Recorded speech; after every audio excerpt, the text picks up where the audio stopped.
Season 2 of HBO's Winning Time, The Rise of the Lakers Dynasty, picks up right where Season 1 left off following the 1980 NBA championship.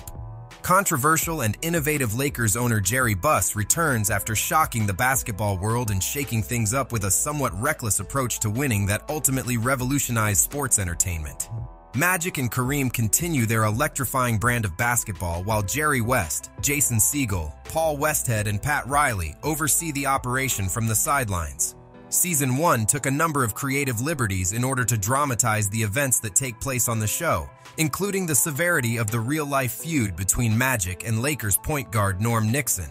After 2 episodes, it seems Season 2 follows a similar pattern in presenting speculated information as fact. And Squad Dawkins is here to break down what was true and what is fiction in Season 2 so far. Episode 1 opened with a teaser scene of the Pat Riley-led Lakers winning Game 1 of the 1984 NBA Finals at the Boston Garden. You guys just came in here. You stole one on their floor. But it ain't stealing when you take what's yours. It's clear that the rest of the 7-episode season will take a major interest in the feud between Buss and Celtics president Red Auerbach. The Lakers and the Celtics really did compete in Game 1 of the 1984 NBA Finals, where the Lakers stole an early series victory on Boston's home turf. Boston's fans had a reputation of being extremely passionate about their team, making it completely plausible that the fan aggression seen at the end of Game 1 of the 1984 NBA Finals did actually happen. These crackers have lost their motherfucking mind! The matchup was the first time that Bird and Magic had met in a championship game since their legendary battle for the NCAA State Championship in 1979, in which Magic's Michigan State beat Larry's Indiana State 75-64. The outcome of Game 1 of the 1984 NBA Finals was a Lakers victory. The exuberant, victorious Lakers sprint through Boston Garden to board the team bus. Keep moving, to the bus! But the cheers turn to fear as the bus is surrounded by angry Celtic fans who throw beverages, pound the windows, and curse. The ugly scene did happen. In the 2009 book When the Game Was Ours, co-written with Jackie McMullen, Magic called the 100-person mob frightening, as Celtics fans rocked the bus while throwing beer cans and rocks. In real life, however, the taunting crowd outside the Boston Garden wasn't angry about a Game 1 Celtics loss. Instead, they were obnoxiously celebrating the Celtics' Game 7 win and NBA championship. Police had to clear the scene so the bus could move. Episode 1 tells how the Celtics formed their legendary core as Boston president Red Auerbach orchestrated one of the most lucrative deals in the history of the team. How was your draft, Red? Oh, what, you didn't hear? No. I made out like Dillinger. By acquiring both center Robert Parrish and forward Kevin McHale, not only in the same year, but in the same trade. The Celtics were in need of a center after the retirement of Dave Cowens, which inspired Auerbach to go after Parrish during the 1980 NBA draft. Auerbach really traded the Celtics' #1 overall pick and the 13th pick in the 1980 NBA draft to the Golden State Warriors to acquire Parrish and the 3rd overall draft pick. Auerbach then used that 3rd pick to draft McHale, essentially cementing the prosperous future of the Celtics for the next decade. Magic's brutal knee injury was based on true events that occurred during the early 1980 Lakers season. He first experienced problems with his knee in a regular season game against the Atlanta Hawks on November 11th, in which Hawks player Tom Burleson fell on top of Magic's left knee during a basketball play, tearing some of the cartilage. It wasn't until November 18th, 1980, in a game against the Kansas City Kings, that Magic's serious injury was acknowledged, and he started to receive medical treatment. Magic was ultimately sidelined for 100 days and missed 45 games, which greatly humbled the superstar, who had rapidly become the face of a franchise at the young age of 20. Winning Time depicts Kareem's decision to wear his iconic goggles for the first time during the 1980-1981 season. In reality, Kareem had been wearing his signature goggles since 1974 as a member of the Milwaukee Bucks after he was forced to miss a number of games due to an eye injury. At an enormous height of 7'2", Kareem often got poked in the eye by shorter defenders, which led him to start wearing goggles as a protective measure. Winning Time implies that Kareem's 1974 eye injury took place during a Lakers practice in 1980, which might have actually happened, but it was not the first time that the athlete wore his memorable goggles. The birth of Magic Johnson's actual firstborn son Andre was somewhat accurately depicted in Episode 1. Andre's real-life mother, Melissa Mitchell, is the apparent inspiration for Rhonda Mitchell, who appeared in 2 episodes of Winning Time Season 1 as one of Magic's love interests. Reportedly, the real Melissa Mitchell dated Magic while he and his longtime partner, Cookie Kelly, were separated. Although in Winning Time, she is depicted as one of Magic's several sexual partners. In Winning Time, Rhonda and Cookie are described as friends and someone that Cookie had to see regularly, which ruined her friendship with Rhonda. Rhonda continues to be a combination of several separate women in Magic's romantic history in Winning Time Season 2. She is not directly inspired by the real-life Melissa Mitchell, despite being the mother of a fictionalized version of Andre Johnson in the show.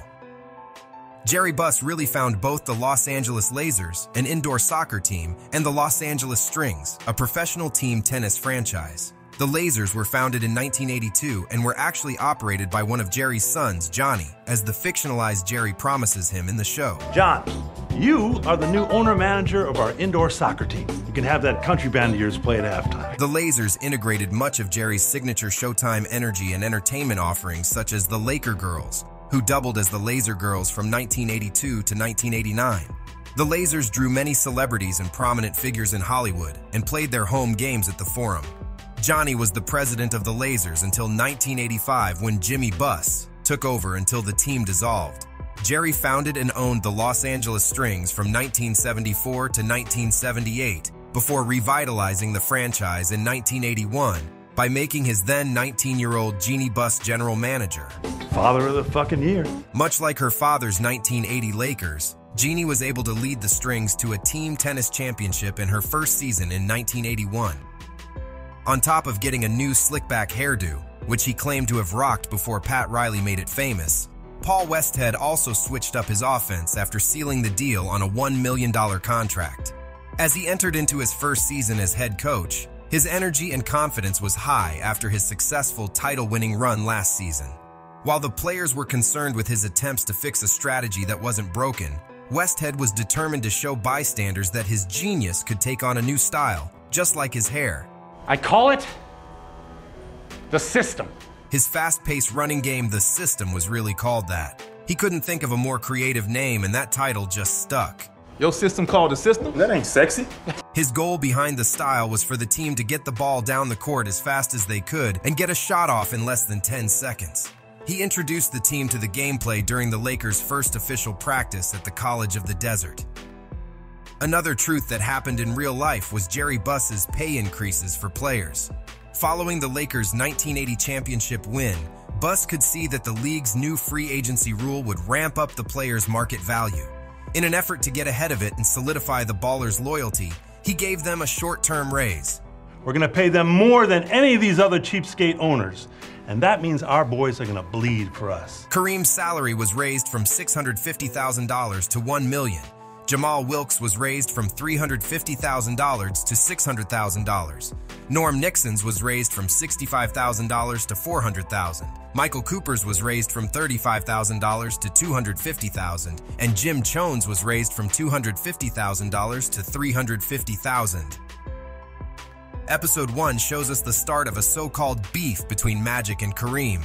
In reality, tensions rose between the two after Magic won the 1980 Finals MVP and the championship, with a mind-blowing performance from Johnson in Game 6. Johnson's goal to take on leadership for the team was closer than ever. Kareem was injured, and Magic was already exerting more control by the time training camp came around, which created a power dynamic between the Ballers. Even though the two were at odds, they did share one thing in common. They both welcomed children in the same year. Episode 2 was true on the rumors that the Lakers were interested in pursuing Denver Nuggets forward David Thompson during the 1980-81 season. Put down your beers and lend me your ears. I got your title right here in the bag. The team was, in fact, considering trading Nixon. Although there were never any official requests, meetings, or negotiations between the Lakers and Nuggets front offices, members of the Lakers staff such as Jerry West were interested in giving their team a jolt in order to supplement the absence of Magic while he was injured. Winning Time reasonably depicts how Coach Westhead could have brashly opposed the trade because of his admiration of Nixon and his willingness to protect his systematic offense, which Magic and other big egos such as Thompson could pose a threat to. Episode 2 continues and shows how Magic's fame started to affect the Lakers' locker room. In 1980-81 season, this is somewhat true as several of Magic's teammates did begin to view the star's attraction to the spotlight as a distraction to their overall dynamic and chemistry. Magic's incredible rookie season, which ended in an All-Star selection and an NBA title, placed him at the center of the basketball world. This sudden rise to fame irritated his teammates to the point where some even started to become jealous and resent him. Along with Magic's sizable salary at the age of 21, it makes sense that many of his older teammates were annoyed with the young player's flashy and disruptive style. This locker room friction ended up tearing the team apart after their 1981 Round 1 playoff loss to the Houston Rockets. Episode 2 creates a very clear explanation as to how the cunning Los Angeles sports reporters during the early 80s leaked rumors of frustration and jealousy inside the unstable Lakers locker room. The press certainly acted as a pervasive presence in the Lakers locker room during their 1980-81 season and arguably played a role in the eventual dissension of the team. However, there is no explicit account of the real-life Norm Nixon going on the record with the Los Angeles Times saying that nobody will remember Magic Johnson in 15 years. 15 years from now, everybody will have forgotten Magic. The pesky journalist Fred Fletcher in Winning Time Season 2 also appears to be a fabrication that embodied the determined nature of many Los Angeles sports reporters at the time. Fletcher emerges as a persistent writer trying to get the scoop on the locker room dynamics of the former NBA champs. However, the LA Times article, Norm Nixon, Life at Number 2, which appears to have been published on March 3, 1981 in Winning Time, is nothing but a creative plot and narrative device in the HBO series. The fake article highlights the true off-the-court tensions that the team encountered, but misleadingly uses Norm's character as the primary motivation for the Lakers' internal conflicts. Another accurate depiction in Winning Time Season 2 is the final game of the Lakers' 1980-81 season, in which Magic really did airball when the game was in his hands. The HBO show does an excellent job tying in the rising power struggle between Magic and Westhead in this final scene. No hero ball. Particularly with the contradictory encouragement of assistant coach Pat Riley for Magic to take over. You're the guy, okay? The episode dives into the shortcoming and disagreements behind the real-life airball, demonstrating the need for some type of change within the Lakers organization before the 1981-82 season. The source of the conflict between Westhead and Magic is spot on in Winning Time Season 2 since it began from a difference in styles, techniques, and approaches to the Lakers' offense. Magic's signature flashy moves and willingness to take over the game in big moments directly contrasted with Westhead's efforts to run a systematic and efficient offense that was deliberately planned beforehand. Westhead chose to live and die by his playbook in Winning Time Season 2, which Pat Riley tries to warn him will not get him very far with a generational talent like Magic. These fundamental differences begin to emerge in Winning Time Season 2, Episode 2, and will direct the course of the fallout between the NBA coach and his young star. Tell us in the comments, what is your favorite moment of the first 2 episodes of Season 2? And if you enjoy this video, hit the like button, share, and subscribe. For even more basketball content, subscribe to our other channels, Free Dawkins and Vintage Dawkins, and follow us on social media.